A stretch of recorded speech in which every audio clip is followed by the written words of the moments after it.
अस्सलाम वालेकुम वरहमतुल्लाहि वबरकातुहू। Welcome back to my channel TR work blog. और आप सब कैसे हैं? उम्मीद करती हूँ आप सब खैरियत से होंगे। अल्हम्दुलिल्लाह मैं भी खैरियत से हूँ। और शुरुआत करते हैं आज के नए ब्लॉग की इन प्यारे प्यारे खूबसूरत फूलों के साथ। तो ये देखिएगा इसके माशाल्लाह कितने प्यारे लग रहे हैं ये। और हम आ गए हैं नुज़र के स्कूल। आज जो है वो नुज़र का रिज़ल्ट मिलेगा।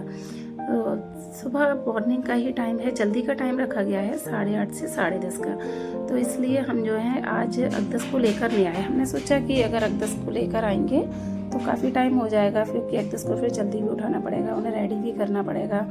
और तो उठा तो खैर दिया था, लेकिन बस ऐसे ही नॉर्मली करके कपड़े वगैरह पहना के, क्योंकि फिर वो लोग आते हैं तो फिर बहुत परेशान भी करते हैं यहाँ पर आके। तो इस वजह से हमने सोचा कि जल्दी से रिटर्न हो जाएंगे, क्योंकि हमें कुछ और भी घर में काम है, मार्केट वगैरह भी जाना है। तो इस वजह से हम अक़दस को लेकर नहीं आए। और ये है नुज़र की क्लास। तो ये देखिए गाइस कि ये है नुज़र की क्लास टीचर अनुराधा मैम, जो कि बहुत अच्छे नज़र की हैं, बहुत ही प्यारी लेडी हैं ये। और ये देखिए नुज़र की फुल क्लास। और नुज़र जो है मतलब बहुत खुश हैं कि नुज़र का रिज़ल्ट बहुत अच्छा आया माशाल्लाह। लेकिन जो है नुज़र अपसेट भी हैं, क्योंकि नुज़र की जो अनुराधा मैम है वो अब इस क्लास की टीचर नहीं रहेंगी, और पता नहीं कि अब नेक्स्ट टीचर कौन होगी। और ये है नुज़र की 4th क्लास की क्लास टीचर, जो कि नुज़र को बहुत पसंद है, और नुज़र को भी ये भी बहुत पसंद करती हैं। और नुज़र कहने लगे मम्मा पापा ये चलो अपन जो है रेनू मैम से भी मिलते हैं। तो उनका नेचर बहुत अच्छा है, उनसे मिलकर भी हम लोगों को बहुत खुशी हुई। और उसके बाद जो है फिर घर भी रिटर्न होना था, तो हम लोग जो है मैम वगैरह से मिलके और बस रिटर्न हो रहे थे घर के लिए, क्योंकि मार्केट वगैरह भी जाना है और भी बहुत सारे काम है। तो ज़्यादा टाइम हमने और सारी मैम वगैरह को नहीं दिया।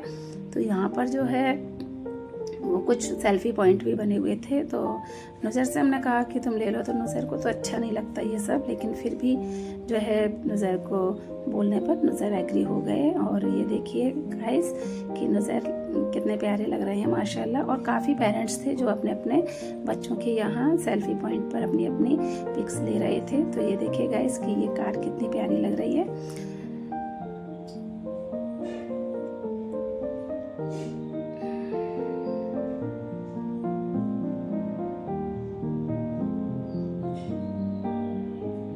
और फिर वेट करने के बाद जो है वो नुज़ैर का नंबर आया। तो ये देखिए गाइस कि यहाँ नुज़ैर ने भी अपनी जो है पिक्स ली सेल्फ़ी पॉइंट पर। और उसके बाद जो है वो हम आ गए थे घर। और घर पर आकर जो है वो मुझे बनाना था लौकी का कस्टर्ड। तो ये लौकी हमने जो है वो रास्ते से ही ले ली थी, और अच्छी फ्रेश लौकी है। तो सबसे पहले लौकी का जो कस्टर्ड मुझे बनाना है, तो मैं उसकी रेसिपी आप लोगों को देना चाहूँगी। कि ये लौकी का कस्टर्ड बनाने के लिए हमने मतलब जो है फ्रेश लौकी ली है, और बस उसके बाद इसको छील लेंगे। और उसके बाद जो है छीलने के बाद वॉश करेंगे। वॉश करने के बाद इसको अच्छे से घिस लेंगे। घिसने के बाद भी जो है थोड़ा बहुत वॉश कर लो तो वो उसके जो थोड़ा बहुत गंदगी वगैरह होती है वो और निकल जाती है। तो यहाँ मैंने एक पैन में लिया है दूध, और इस दूध में जो है वो हम ऐड करेंगे लौकी को। तो जो भी लौकी हमने घिस कर रखी थी अच्छे से वॉश करके, वो इस दूध में हम जो है अच्छे से मिक्स कर देंगे और फ्लेम को ऑन करेंगे। और मिक्स करने के बाद जो है वो हम इसको थोड़ी देर के लिए इस लो फ्लेम पर इसको कवर करके रख देंगे। तो ये देखिए गाइस कि मैंने इसको कवर कर दिया और इसको लो फ्लेम पे रख देंगे। और ये फिर इसको बीच में जो है हमें चेक भी करना है कि लौकी गली या नहीं। और बीच बीच में जो है वो इसको हमें चलाते भी जाना है कि कहीं ये जो है लग ना जाए। और उसके बाद जो है वो पैन जो है मेरा थोड़ा छोटा पड़ रहा था, क्योंकि उसमें अभी हमें और भी मिल्क ऐड करना था। तो मैंने एक बड़ा सा भगोना लिया और उसके अंदर जो है थोड़ा और दूध डाला और उसको फिर पकाने को रख दिया। और उसमें फिर मैंने जो है वो इसमें चीनी ऐड करी, और चीनी के बाद जो है वो मैंने इसमें ऐड किया है खोवा। और काफ़ी लोग उसको मावा भी बोलते हैं, वो अपने अपने यहाँ की लैंग्वेज है। मुझे मावा नहीं पता था, जब मैं यहाँ ग्वालियर में आई तभी मुझे पता चला कि यहाँ खोए को को मावा भी कहते हैं। तो ये देखिए गाइस कि ये यहाँ मैंने इसमें ऐड कर दी है चीनी और खोआ। तो उसको अच्छे से हम मिक्स करेंगे और बस इतना चलाते ही रहना है कि कहीं ऐसा ना हो कि वो नीचे से कहीं जल जाए। फिर उसके बाद जो है वो मैंने यहाँ वनीला का कस्टर्ड पाउडर लिया और वनीला का कस्टर्ड पाउडर लेने के बाद इसमें मैं जो हूँ वो मिल्क ऐड करूँगी और मिल्क ऐड करने के बाद इसको मुझे अच्छे से चलाना है कि कहीं इसमें लम्स ना पड़ जाए। और ये देखिए ये मतलब कितने अच्छे से इसका टेक्सचर बन चुका है। और अब हम इसको ऐड कर देंगे उसी दूध में और जिसमें हमने लौकी डाल के रखी थी और जो स्लो फ्लेम पे पक रहा था। तो ये देखिए गाइस, और अब इसको हमें जो है ना वो रेगुलर चलाना है। जो हम इसमें जो कस्टर्ड पाउडर ऐड करेंगे तो उसके बाद जो है जो इसका टेक्सचर था वो थोड़ा थिक हो जाता है और बस थोड़ी देर बाद ही जो है इसका फ्लेम ऑफ कर देंगे और इसमें गार्निश कर देंगे ड्राई फ्रूट्स। और फिर उसके बाद जो है वो यहाँ इफ्तारी की तैयारी तो साथ में हो ही रही थी। एक्चुअली जो है वो लौकी का कस्टर्ड वो मैंने दिन से ही बना के रख लिया था। तो उसके बाद फिर टाइम आ जाता है यहाँ इफ्तारी बनाने का। तो आज इफ्तारी में जो है वो मैंने सोचा था कि पानी की टिक्की बनाऊंगी। तो ये वो वाली टिक्की नहीं है जो अपन आटा वगैरह बना के घर में बनाते हैं, वो नहीं है। एक्चुअली टाइम को ध्यान में रखते हुए मैंने जो है कुछ ऐसा सामान जो है रेडीमेड बना के रखा था लाके कि ज़्यादा टाइम ना लगे। कभी बाय द वे हम लेट हो जाते हैं स्कूल में तो आसानी से जल्दी से काम हो जाए। तो स्कूल से आने के बाद वहाँ मार्केट वगैरह भी गए थे तो काफ़ी टाइम हो गया था। इतना टाइम नहीं बचा था कि मैं कुछ और बना पाती। तो मैंने सोचा चलो ये पानी की टिक्की जो है जो रेडीमेड वाली थी वो जल्दी बन जाएंगी और आसानी से। तो यहाँ जो है बस वही पानी की टिक्की बन रही है। तो ये देखिए माशाल्लाह कितनी प्यारी लग रही है, मतलब फूली फूली आई हैं और कितना प्यारा इनका शेप भी। अच्छा, इनमें जो है रेडीमेड जो आती है ना इनका शेप बिल्कुल भी ख़राब नहीं होता है, बस जो थोड़ी अगर टूटी होंगी ना तो वही नहीं फूलेंगी। तो यहाँ जो है वो टिक्की का पानी भी बना के रेडी कर दिया था। और फिर ये अलसिफ़ा, नुज़ैर और सरीना, तो यहाँ नुज़ैर और सरीना कहने लगे कि हम इसके अंदर जो है आलू वगैरह डालेंगे, सौंठ और दही वगैरह, चटनी की जो मैंने बना के रखे था पूरा। तो ये दोनों ये काम कर रहे हैं। सरीना प्याज कट कर रही हैं तो नुज़ैर जो है वो इसके अंदर सौंठ वगैरह डाल रहे हैं। तो इस तरह से जो है सभी बच्चे मिलके काम कर लेते हैं और हो जाता है बहुत जल्दी काम। और आज जो है बच्चे बहुत खुश हैं क्योंकि आधी टिक्की जो है वो हमने बनाई है सौंठ वाली और आधी टिक्की जो है वो बनाई है हमने पानी वाली।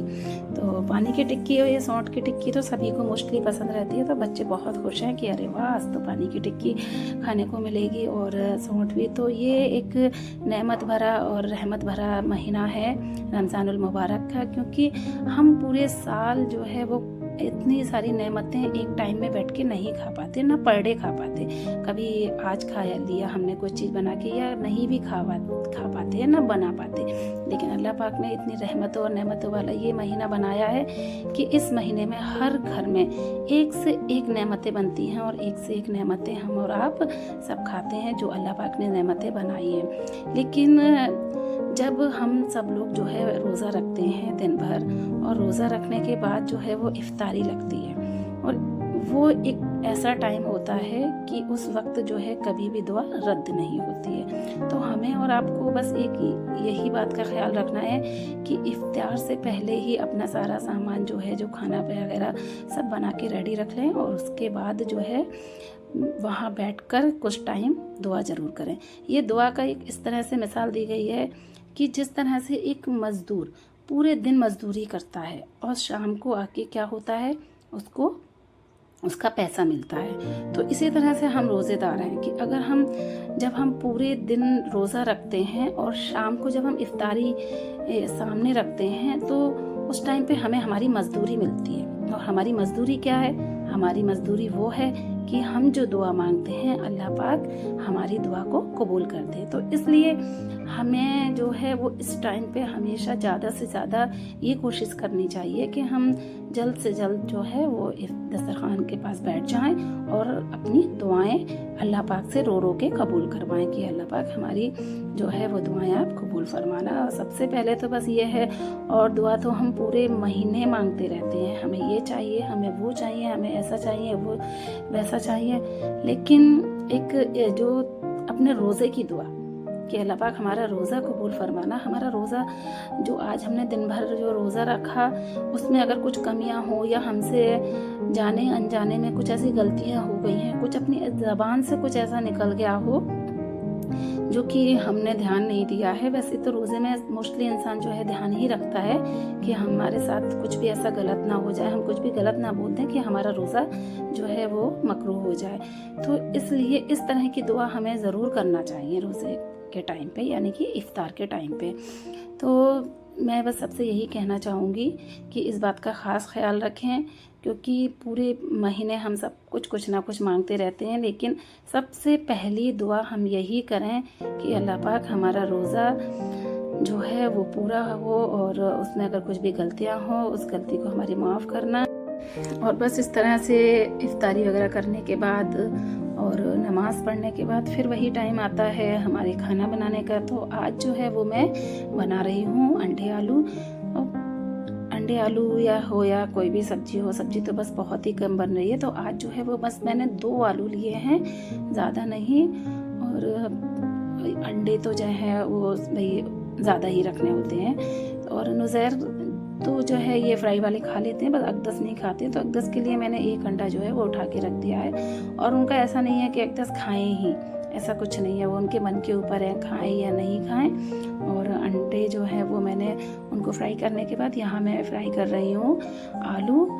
और बस ये हो जाएगा तो उसके बाद जो है फिर मसाला वगैरह डालेंगे और उसके बाद जो है फिर यहाँ शुरुआत होगी हमारे सब्जी बनाने की। सब्जी वगैरह बन जाएगी तो बस फिर वही जो है वो नमाज और तरावी का टाइम हो जाएगा, तो फिर नमाज और तरावी पढ़ेंगे। और बस मैं दुआ करती हूँ अल्लाह पाक से कि अल्लाह पाक बस आने वाले जो नया साल होगा तो उस साल में जो रमज़ानुल मुबारक आएगा तो उसमें हम सबको जो है रमज़ान को अगले साल के रमज़ानुल मुबारक नसीब हों और तरावी भी नसीब हो। तो बस कुछ ही दिनों में जो है वो रोज़ों के बाद आ जाएगी ईद। और सभी लोग जो है, मैं जिन लोगों पर ज़कात बनती है तो मेरे ख्याल से मैं ज़कात पर भी थोड़ी सी बात करना चाहूँगी कि जिन लोगों पर जो ज़कात बनती है मेरे ख्याल से वो सभी लोग देते हैं, और अगर जो नहीं देते तो वो भी दें, क्योंकि ज़कात से जो है वो हमारे माल में इजाफ़ा होता है और ज़कात देने से हमारे माल की हिफाजत भी होती है। तो इसलिए जो है ज़कात सभी लोगों को देना चाहिए। और एक बात ये भी है कि जब हम ज़कात दें तो ज़कात देने का एक सही तरीका ये है कि ज़कात हम जब भी दें तो इस तरह से दें, मान लो कि हम राइट हैंड से दे रहे हैं तो लेफ्ट हैंड को पता भी ना चले कि हमने राइट हैंड से क्या दिया। कहने का मतलब ये है कि जब हम किसी को भी ज़कात दें तो ज़कात को हमें शो करके नहीं देना चाहिए, मतलब एक दिखावे में ना लाएं कि अरे मैंने तो ज़कात में मेरे तो इतने रुपए बन रहे थे और मैंने तो इतने रुपए उसको दे दिए, उतने रुपए उसको दे दिए, इतने उसको दे दिए। और आजकल क्या है कि ये जो ज़कात वगैरह दे रहे हैं या हम किसी को भी कुछ थोड़ा बहुत भी लेन देन कर देते हैं तो वो हर चीज़ जो है सोशल मीडिया पे शेयर करते हैं। तो ये काम हमें नहीं करना चाहिए। बस ये जानिए कि ये जो हम किसी को दे रहे हैं या हम जानते हैं देने वाला या लेने वाला और या हमारा अल्लाह। इसके अलावा हमें ये चीज़ें जो हैं वो अदर पर्सन को नहीं शो करानी है। इससे होता क्या है, इससे होता यह है कि तुम सवाब भी कर रहे हो, भी देने की नीयत से तुम सवाब की नीयत से तुम दे रहे सामने वाले को कि हम जो देंगे उसका सवाब मिलेगा। लेकिन जब उस चीज़ को तुमने शो कर दिया तो फिर क्या मतलब रहा उस चीज़ों का। तो जो चीज़ जो है अल्लाह पाक ने पर्दे में बताई है तो उस चीज़ को हमें पर्दे में ही रखना चाहिए। ये काम बहुत गलत है कि अगर 1 रुपया भी कोई इंसान किसी को दे रहा है तो उसको भी सबको बता रहा है और जता रहा है कि मैंने ये दिया, मैंने वो दिया। तो ये सब काम नहीं होना चाहिए। भाई सवाब की नीयत से कर रहे हो तो सवाब की नीयत से ही करो। ये नहीं कि मैंने ये खरीद के लाया मार्केट से उसको देने के लिए, वो खरीद के लाया। तो ये सब चीज़ करना बिल्कुल मना है।